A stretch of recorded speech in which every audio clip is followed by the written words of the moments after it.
पहले Russia Ukraine, उसके बाद में इजराइल ईरान और अब नॉर्थ कोरिया और साउथ कोरिया के बीच में एक बड़ा युद्ध हो सकता है।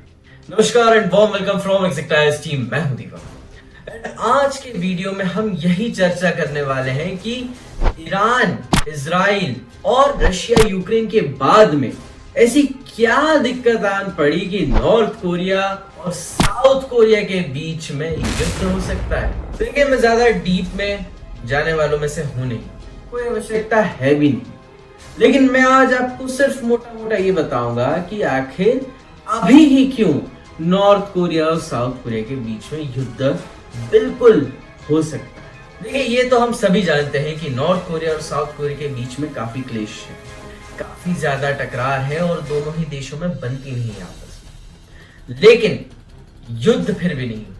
लेकिन अब युद्ध हो सकता है। उसके पीछे मुख्य कारण है America, yes, United states of America. ऐसा मैं क्यों कह रहा हूं? दरअसल इसके पीछे एक सिंपल सा लॉजिक है।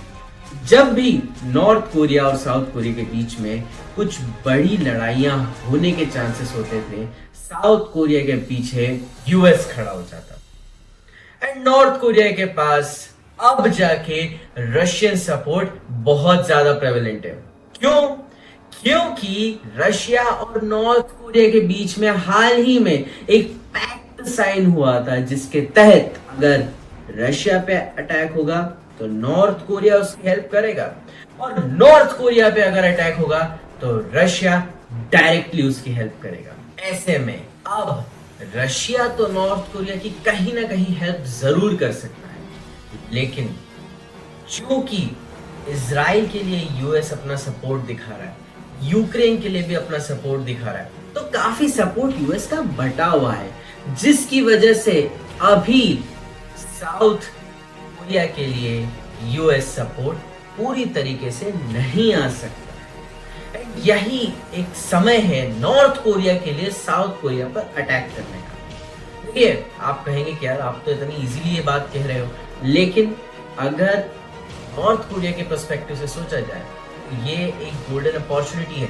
कुछ समय पहले मैंने एक वीडियो में कहा था किस तरीके से चाइना रशिया पर अटैक कर सकता है, गोल्डन अपॉर्चुनिटी है, लेकिन व्लादिमीर पुतिन ने काफी एक स्मार्ट मूव उस समय खेला था। अब अगर आप पूरा सिनेरियो समझे, क्या आपको दिख रहा है पूरे वर्ल्ड में इस वक्त? जरा देखिए रशिया यूक्रेन, फिर देखिए इजराइल ईरान, अब देखिए नॉर्थ कोरिया साउथ कोरिया। अब जो दो कंट्रीज ये लड़ रही हैं, उनके साथ के देशों को देखिए, या मैं कहूंगा देशों को छोड़िए, सिर्फ एक एक देश पकड़िए जो मेन उनका साथ दे। जरा बताइए, इजराइल ईरान में इजराइल की तरफ कौन है और ईरान की तरफ कौन?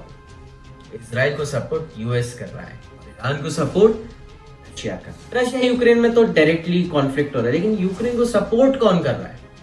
यूएस कर रहा है, और रशिया तो है ही दूसरी तरफ। दो हो गए, और अब तीसरा, साउथ कोरिया को सपोर्ट कौन कर रहा है? यूएस से।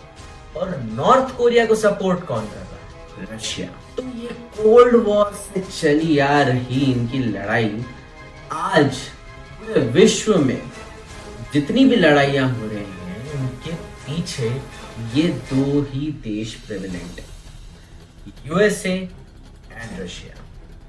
तो बेसिकली ये जो वॉर हो रहे हैं वो और कोई देशों के बीच में नहीं, बल्कि यूएस वर्सेस रशिया। हम एक तरीके से, एक पर्सपेक्टिव से देखा जाए तो कह सकते हैं।